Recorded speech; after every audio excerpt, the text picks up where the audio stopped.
Bonsoir et bienvenue à tous. Mercredi 5 mars, voici les titres.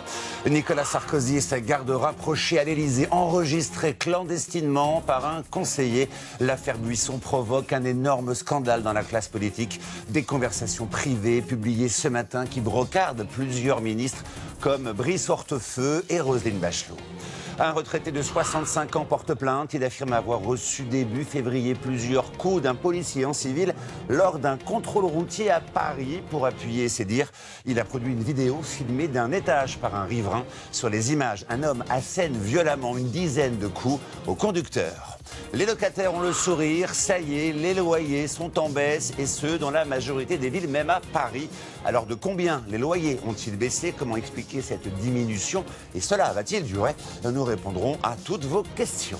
Des paris autour du procès d'Oscar Pistorius provoquent un tollé outre-Manche. Le bookmaker Paddy Power propose de miser sur le verdict du procès de la star du handisport jugée depuis lundi pour le meurtre de sa compagne en 2013. Une pétition demande l'arrêt immédiat de ces pratiques. Et puis à la fin de ce journal du cinéma avec Fiston, une comédie sentimentale très surprenante qui sort mercredi 12 mars sur nos écrans. Les deux héros, Kev Adams et Franck Dubosc, seront sur notre plateau pour en parler. On commence donc ce journal par l'énorme scandale révélé aujourd'hui et confirmé par l'avocat du principal intéressé. L'ancien conseiller de Nicolas Sarkozy à l'Élysée, Patrick Buisson, enregistrait bien l'ex-président de la République et d'autres conseillers à leur insu. Des conversations secrètes ont ainsi été publiées dans le Canard enchaîné sur le site Atlantico. Plusieurs anciens ministres, notamment jugés archi-nuls, en prennent pour leur grade. Marion Bercher, Juliane Antoine et Grégory Lafont. Nicolas Sarkozy s'est bien rendu à son bureau ce matin, mais n'est pas apparu en public, caché derrière les vitres teintées de sa berline. Mais son entourage a très vite fait savoir que l'ancien chef de l'État est furieux. Furieux contre Patrick Buisson, l'un de ses plus proches conseillers, qu'il a donc enregistré en secret pendant des heures. Parmi les extraits dévoilés, un bout de l'intimité du couple présidentiel en train de se taquiner. Non, mais parce que je t'entretiens. Je pensais que j'ai posé un mec avec un salaire. Voilà que je deviens riche en mari.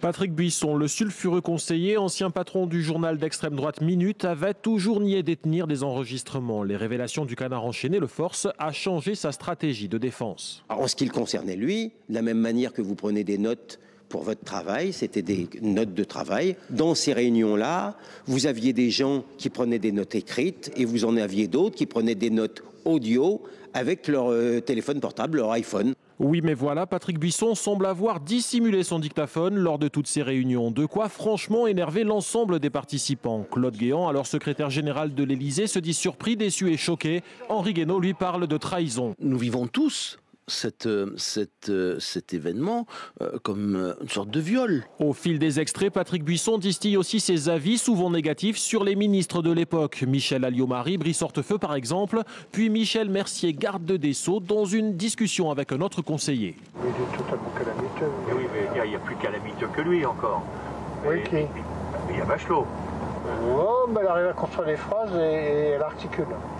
Oui, mais elle dit des conneries. Oui, on va pas tout avoir. Voici la réaction de l'intéressé. Il y a de l'amusement parce que finalement c'est un honneur que de ne pas avoir les compliments de Monsieur Buisson. D'après nos informations, c'est un proche de Patrick Buisson qui a fourni les extraits aux médias. Il existerait une centaine d'heures d'enregistrement, de quoi peut-être faire trembler toute la galaxie Sarkozy.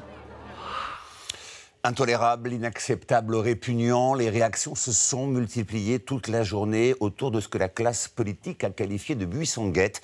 Si l'entourage de Nicolas Sarkozy parle de pratiques détestables, mais refuse de trop commenter, le gouvernement parle d'une affaire extrêmement grave. Piotr Djadjasté, Pascal Largeron et Renaud Gardette. L'ancien Premier ministre François Fillon était cet après-midi en direction de Strasbourg pour un meeting dans le cadre des municipales. Il a qualifié ces enregistrements de répugnants, mais n'a pas fait plus de commentaires. Vous savez que je ne parle jamais sur les quais de gare, ni sur les trottoirs. Le président de l'UMP, lui aussi en partance pour Strasbourg, est déjà fragilisé par les révélations sur les frais de campagne de Nicolas Sarkozy. Il appelle donc son parti à se concentrer sur les municipales et sur rien d'autre. Ce sont des révélations qui nous ont tous stupéfaits. naturellement, je ne laisserai pas détourner le débat public de ce qui est pour moi l'essentiel, c'est l'avenir de notre pays à l'occasion de ces élections municipales. Enfin, d'autres figures de l'UMP ne mâchent pas leurs mots, comme Jean-Pierre Raffarin. C'est complètement désespérant de la nature humaine. Franchement, c'est quelque chose qui est profondément choquant. Côté gouvernement, les ministres n'ont pas fait de déclaration à leur sortie du Conseil. L'affaire n'aurait pas été évoquée, mais le gouvernement a réagi. C'est quand même une affaire exceptionnellement grave.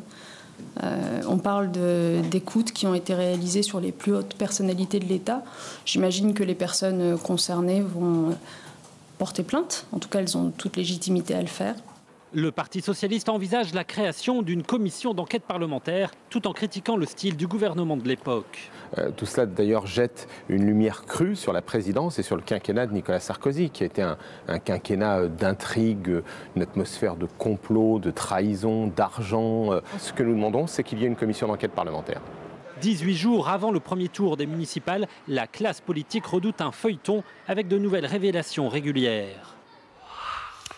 C'est une première judiciaire en France, une condamnation pour homicide par imprudence. Nous vous parlions hier du drame de Charlotte, tuée par un chauffard dans la nuit du 22 au 23 décembre 2013. Le conducteur a été condamné à 6 ans de prison en première instance. Hier soir, c'est son compagnon de beuverie qui a été jugé. L'homme de 34 ans avait conduit la voiture jusqu'à son domicile, puis il avait laissé son ami ivre reprendre le volant. Pour cela, le tribunal de Montpellier l'a condamné à 6 mois de prison ferme. Écoutez la mère de la victime. Je me sens apaisée. On nous a entendus. Et ça nous donne encore plus envie de continuer notre combat à travers l'association Charlotte Mathieu-Adam. Pour les autres familles qui n'ont pas pu se battre comme on a réussi à faire. L'homme condamné n'a pas, pour l'instant, fait appel. Et vous, quel est votre avis de la prison ferme pour avoir laissé une personne ivre prendre le volant? Est-ce trop sévère? C'est notre question du jour. Et bien pour vous, la réponse est oui à 56%, non à 41%. Vous pouvez bien sûr continuer à voter et à débattre sur notre site ou notre application M6 Info. Réponse définitive demain dans le 12-45. On en vient à cette plainte déposée par un retraité de 65 ans. Il affirme avoir reçu début février plusieurs coups d'un policier en civil lors d'un contrôle routier à Paris. Au cours de sa plainte, Didier Léon, c'est son nom, a produit une vidéo filmée d'un étage par un riverain. Sur les images, un homme penché dans l'habitacle d'une voiture à l'arrêt assène une dizaine de coups au conducteur Julien Antoine et Asdine Ahmed Chaouch.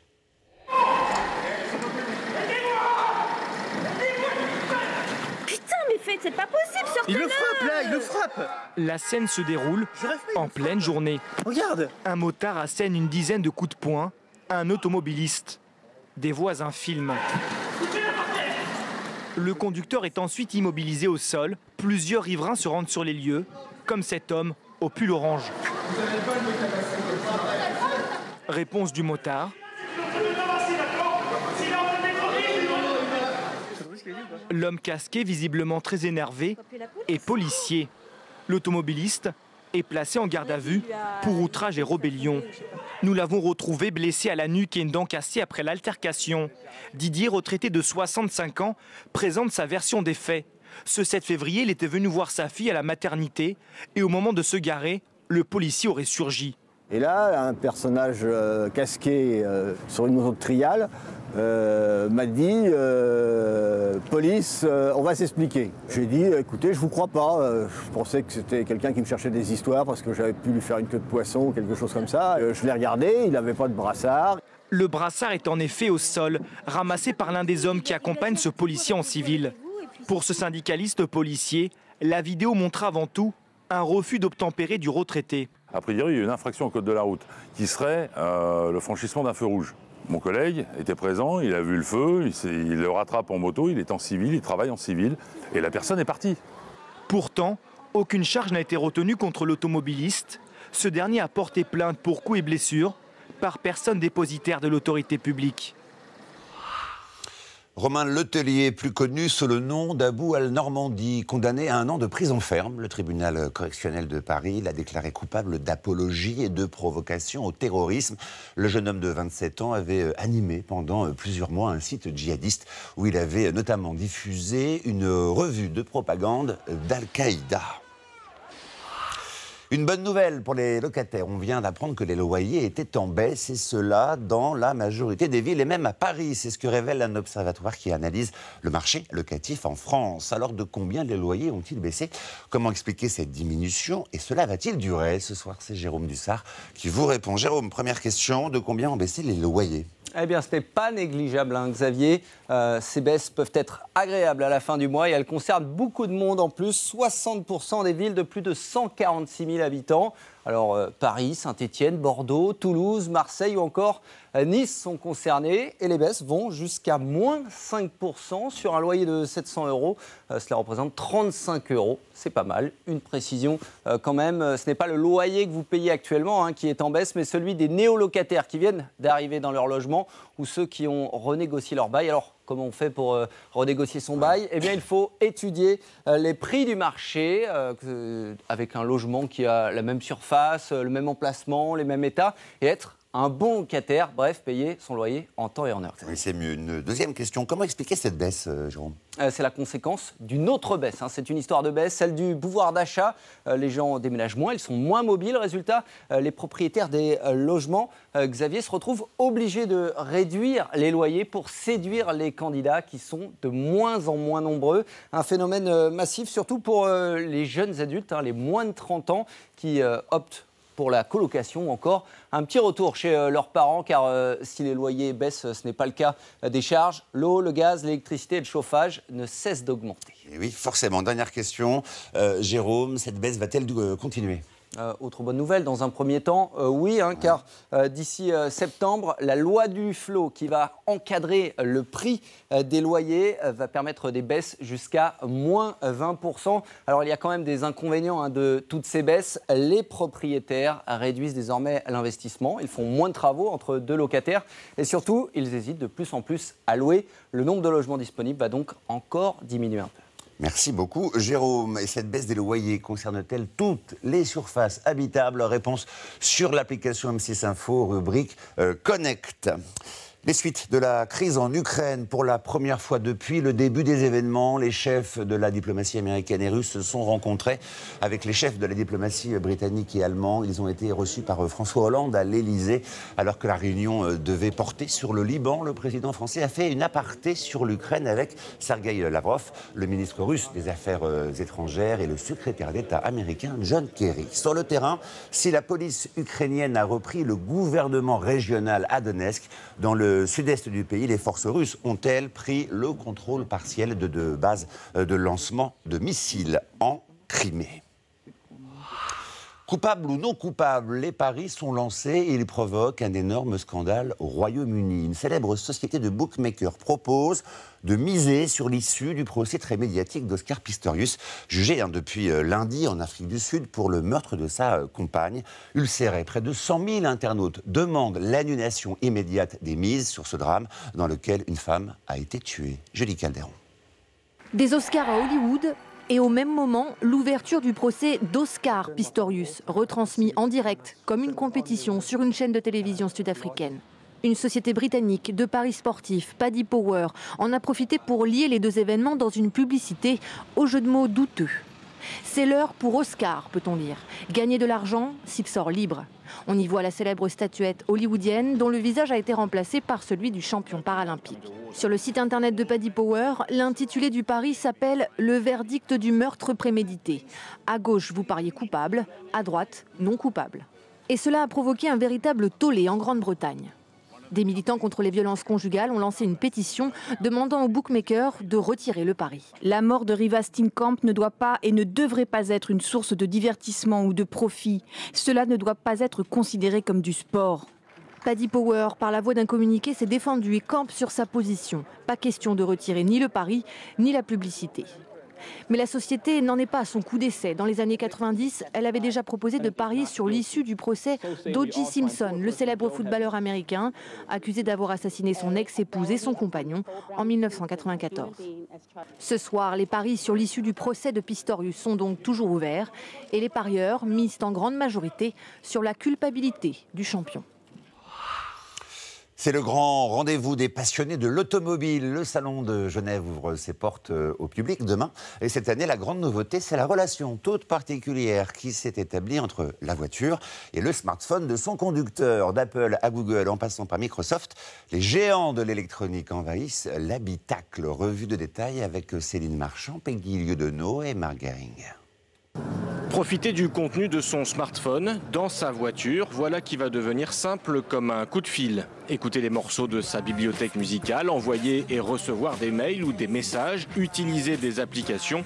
L'idée est de tout simplement intégrer le contenu du smartphone sur l'écran du tableau de bord. Le tout dans de bonnes conditions de sécurité grâce à l'utilisation d'un logiciel de commande vocale. You have a message from Michelle Schmidt. I'll wait for you for dinner. Would you like to reply? Yes. Okay, what do you want to say to Michelle Schmidt? Thanks. Et pour prendre la route, à bord des voitures, la concurrence est féroce. Apple vient d'annoncer 15 partenariats avec des grands constructeurs automobiles, mais Google, Microsoft et Nokia ont eux aussi développé leur offre pour répondre au mieux à une forte demande des automobilistes. Ils recherchent en tout cas à pouvoir utiliser les différents éléments de communication dont ils disposent de manière très simple et intuitive. Une voiture moderne aujourd'hui, ça se doit d'être connecté. C'est votre smartphone que nous connectons à la voiture. Vous allez pouvoir retrouver de la navigation, du multimédia, vos téléphones. Ainsi, dès 2015, plus de la moitié des voitures vendues dans le monde seront connectées au smartphone de leur conducteur. Le constat, c'est qu'on passe beaucoup de temps dans sa voiture et que de plus en plus, on y consomme des services, que ce soit des communications téléphoniques, écouter de la musique. Et les fabricants de téléphones estiment qu'ils sont dans une très très bonne posture pour investir le marché de l'automobile. Avec à la clé des retombées financières colossales, d'ici 4 ans, ce marché est estimé à 40 milliards d'euros. Un selfie à 14,5 millions d'euros, c'est la somme astronomique dépensée par Samsung pour le buzz mondial réalisé dimanche soir pendant la cérémonie des Oscars à Hollywood. Le cliché au D-Star avec Bradley Cooper en tête n'avait rien d'une blague spontanée. C'est le Wall Street Journal qui a révélé que Samsung avait déboursé ces millions pour que ses produits soient mis en avant pendant la soirée. Promesse tenue par la maîtresse de cérémonie Hélène DeGeneres qui a utilisé un appareil de la firme pour prendre la désormais célèbre photo. On appelle ça une spontanéité très chère payée. C'est le 12 mars que Fiston débarquera sur nos écrans. Une comédie qui réunit sur une même affiche Kev Adams et Franck Dubosc. Un choc de génération qui va vous faire rire et vous attendrir aussi. Mais avant de recevoir les deux acteurs sur notre plateau, on plante le décor avec Régine Arnaud. Jeune adulte mal dans sa peau, Alex essaye désespérément de séduire Sandra Valenti, la plus jolie fille d'Aix-en-Provence. Mais même sa mère n'y croit plus. Toi, t'as une nana virtuelle, mais qui est réelle. C'est nouveau, t'as inventé un truc. Moi, je préfère étudier, observer, reculer pour mieux sauter. Ça, c'est sur toi. Toi, tu recules beaucoup, mais tu sautes pas grand-chose. Hein. Vexé, il décide de prendre des cours de séduction auprès d'Antoine. Il y a 20 ans, celui-ci avait réussi à séduire la mère de Sandra. Depuis, une réputation de Don Juan lui colle à la peau. Gigi m'a appris tout ce que je sais. Tu me dire merci après. Bonjour Antoine. C'est qui elle? C'est Gigi. Mais c'est pas l'autre Gigi? Non, l'autre c'est la petite Gigi. Ah bah très bien, moi je vais prendre la petite Gigi alors. Trop inexpérimentée, trop jeune. Réunir à l'écran Kev Adams, le plus jeune comique du stand-up, et Franck Dubosc, le vieux loup du one-man show, a été une bonne idée. Les deux acteurs ont des points communs, c'est sur scène qu'ils ont d'abord conquis leur public. Entre ces deux-là, la mayonnaise a pris, leur jeu et leur humour s'accordent et se complètent. Tête de cul. Votre fils prendra du vin. Non, c'est pas mon fils. Non, c'est pas mon père. Ah, je vois. Un duo drôle et attachant pour cette comédie qui s'aventure dans le registre de l'émotion et de la tendresse. On est touché par ces deux hommes un peu paumés, en recherche d'amour et qui vont s'aider à grandir. Non, tu crois que j'ai quel âge exactement, toi? Je sais pas, je dirais entre 30. Ta gueule. Bonsoir messieurs, merci d'être là. Ta gueule, hein. Il lui dit souvent ta gueule pendant le film, Franck Dubosc. Hein. Vous dites souvent ta gueule à Kev Adams. Ça doit être marrant, ça. Non, dans la vie aussi. Non, mais ça doit être dingue, ce gimmick qui revient comme ça. Qui n'était pas vraiment prévu au départ. Non. On s'est rendu compte que ça le faisait, que c'était assez... Au début, c'était une ou deux répliques, je crois. Une seule fois. Ouais. Et puis Franck, il en a fait 14, quoi. Ta gueule, ta gueule, ta gueule. Il y a même un moment où, oui, je lui en dis 4-5 qui suivent. C'est juste parce que je cherchais la tonalité. Et puis on s'est dit que c'était pas mal qu'il y en ait plusieurs. Et ça marche très bien. Alors, on vient de le voir, un Fiston garçon, c'est l'histoire d'un jeune garçon. Il est amoureux fou d'une fille depuis la 6e, c'est vous, Kev Adams. Sauf qu'il n'arrive pas à lui parler, donc encore moins à la séduire. Et il va pour ça demander des conseils à un vieux routier de la séduction qui a séduit sa maman. C'est un peu pour résumer le Karate Kid de l'amour, ce film. Ouais, c'est plutôt bien dit, je trouve. C'est ça un peu. C'est un peu le Karate Kid de l'amour. C'est vous le vieux chinois. Jackie Chan. Tu fais Jackie Chan.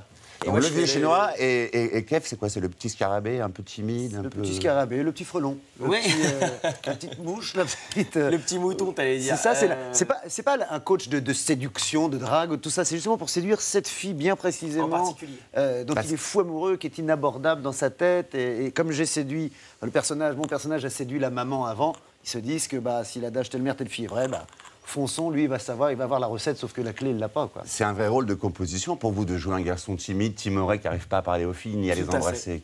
Bien vu. C'était très acteur studio, comment ça s'est passé? Non, pas au point d'être acteur studio, mais c'est vrai que d'habitude, je suis un peu plus foufou, un peu plus dans le gag. Et là, c'est vrai que c'est plus un personnage qui est un peu timide, un peu renfermé sur lui-même et dans l'amour qu'il a pour cette fille. Donc ça a été évidemment très intéressant de jouer ça pour moi. Et puis c'était un véritable honneur de jouer aux côtés de Franck Dubosc, puisque... Alors en tout cas, c'était... Moi, je suis fan de Franck depuis que je suis tout petit. Ma mère aussi, elle est fan de Franck depuis qu'elle est toute petite. Ma grand-mère, elle adorait Franck quand elle était adolescente. Et votre arrière-grand-mère aussi, non? Et voilà. Non, je suis sorti avec son arrière-grand-mère. Et là, vous lui dites, ta gueule, d'accord. J'ai compris. Je lui dis même pas ta gueule, je le laisse parler. En tout cas, c'était votre premier grand rôle au cinéma. Tout à fait. Est-ce que là, sérieusement, vous êtes arrivé timide sur le plateau le premier jour? Impressionné. Pour être très honnête, impressionné. Bien sûr, tu arrives au milieu de tous ces grands acteurs, Franck Dubosc, Valérie Benguigui. Mais c'est vrai, j'étais vraiment en train de me dire, voilà, Kev travaille comme eux, travaille dur et soit à la hauteur pour que ce film t'en soit fier. Et c'est le cas aujourd'hui, alors je suis très heureux. Il était comment Il était très bien, il était travailleur. Il était, bon élève, appliqué, mais plus que bon élève, très appliqué. Non mais c'est un travailleur, Kev. Dès qu'on a commencé à travailler sur le scénario, tout ça, avant, moi je me suis dit, qu'est-ce que j'ai en face de moi, un petit glandeur qui arrive, ou un travailleur? En temps de mouvement, j'ai vu, c'est un travailleur, c'est un mec qui aime la scène, qui aime travailler. Donc on s'est entendu, parfaitement. Alors apprendre à séduire, c'est tout un programme, on le découvre dans le film. Franck, en quoi les codes de la séduction ont changé depuis vos 20 ans? Oh là là, ça me remet tellement en arrière. Déjà, il n'y a plus, non, c'était hier. Il n'y a plus le pigeon voyageur. Il n'y a plus le pigeon voyageur. Maintenant, on est en couleur. Franchement, je crois que ça n'a pas changé. Et puis, c'est ça qui est beau dans le film, je trouve, c'est que c'est intemporel. C'est pas la séduction d'aujourd'hui. C'est assez intemporel. Il a son scooter. Un scooter, c'est assez moderne de séduire en scooter. Mais séduire en scooter, c'est moderne. Mais c'est vrai qu'il finalement rien n'a changé.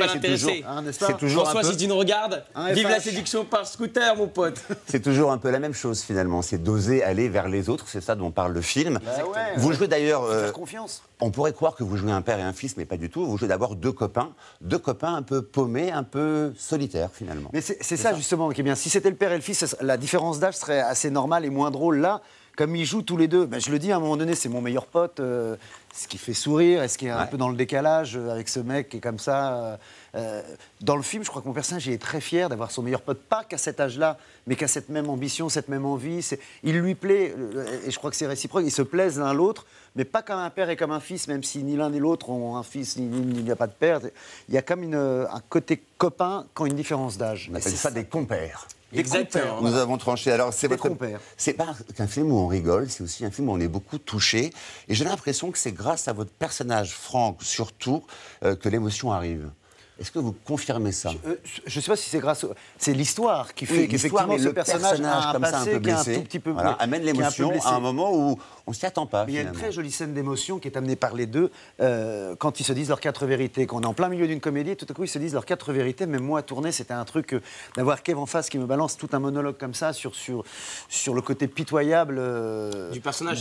Dire. C'est-à-dire, donc, effectivement, là, tout à coup, l'émotion vient, on a l'impression que ça vient de moi, mais c'est ça les acteurs ou le cinéma, c'est que c'est lui qui lance qui parle de tout ça, et moi je reçois, je ne fais que recevoir, et donc tout à coup on se dit, c'est émouvant ce que reçoit ce vieux monsieur. Ce vieux monsieur. En tout cas, c'est touchant, et votre personnage va apprendre à réellement ressentir ses vraies émotions. C'est aussi un film initiatique. C'est exactement ce que vous avez dit, c'est le Karate Kid de l'amour. C'est un gamin qui est amoureux de cette même fille depuis des années, et qui rêve de la séduire, et enfin il va rencontrer ce vieux loup de mer qui va lui dire, voilà, moi je n'ai pas de code de séduction, mais je connais mieux les femmes que que toi et ça va être un joli voyage initiatique et surtout une jolie histoire d'amitié entre les deux.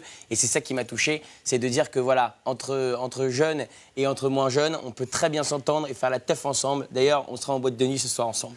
Alors un mot sur Valérie Benguigui qui joue dans le film, hein, c'était son dernier rôle au cinéma. Elle est épatante, elle joue votre maman, une maman un peu permissive, comme ça, qui fume des pétards, qui rigole, qui aime la vie. Parle de sexe toute la journée. Ça a été comment cette rencontre avec elle? Le film d'ailleurs lui est dédié. Bien sûr. Une très grande actrice. Ça a été évidemment une rencontre exceptionnelle, une très très grande actrice, un très beau rôle. Voilà, le seul truc j'ai envie de dire, qui me console dans toute cette triste histoire, c'est que elle est effectivement formidable dans le film. Elle était déjà malade au moment du tournage et pourtant quelle force, quelle puissance dans le jeu, quel sourire, quelle classe. Voilà, moi le seul souvenir que j'ai envie d'en garder, c'est cette grande artiste française qui nous a quittés trop tôt malheureusement. Moi je l'ai rencontrée une seule journée puisqu'on a qu'une seule scène qui a duré toute la nuit parce que tous les trois on ne pouvait pas se regarder, on ne faisait que rire. Donc moi l'image de cette femme, c'est une femme qui a l'œil qui pétille, qui sourit, qui me donne envie de rire, qui me donne envie voilà, on a la belle nuit qu'on a passée ensemble sur ce tournage, c'était à rire tous les trois ensemble. Et voilà, c'est ce souvenir-là. C'est une belle image en tout cas. À fait. Ça sera le mot de la fin. Et dans le bêtisier à la fin du film. Exactement, pendant le générique. Et vous êtes mieux coiffé que dans le film. Hein. Vous trouvez que c'est mieux là? Ouais, c'est mieux là. Il faut effectivement préciser que le film est une aventure capillaire également. Exactement. Et que c'est pas aussi propre que vous, Xavier, comme tous les soirs. Non, mais ça c'est un métier. C'est un métier, cher ami. Il est beau gosse. C'est gentil, c'est gentil. Merci messieurs. En attendant la sortie du film, n'a pas voulu venir. Non, il n'a pas voulu. Je ne peux pas. En attendant la sortie de votre film, le 12 mars, vous êtes toujours en tournée dans toute la France. On le rappelle, voilà. Et Franck Dubosc à l'état sauvage, c'est bien ça. Et précisons aussi que le 11 mars, W9 va vous consacrer une soirée entière, rien que tous les deux, avec une émission intitulée Le meilleur de Franck Dubosc et Kev Adams. Exactement, et c'est vraiment à ne pas louper, Xavier. Je vous le dis parce que je sais que vous êtes un peu un amateur de plateau télé avec du Kiri. Là, il n'y a rien à louper, Xavier. Je serai avec mon Kiri. Le meilleur de Kev Adams, Franck Dubosc, mardi soir sur W9, exceptionnel. Énorme, merci beaucoup. Messieurs, c'était le journal de la rédaction. Merci à tous de l'avoir suivi. Après scène de ménage, ne ratez pas la méthode Claire avec Michel Larocque. Prochain rendez-vous avec l'info, c'est demain le 12h45, présenté par Franck Georgel. Et je vous retrouve pour le 19h45. Et oui, très bonne soirée sur M6.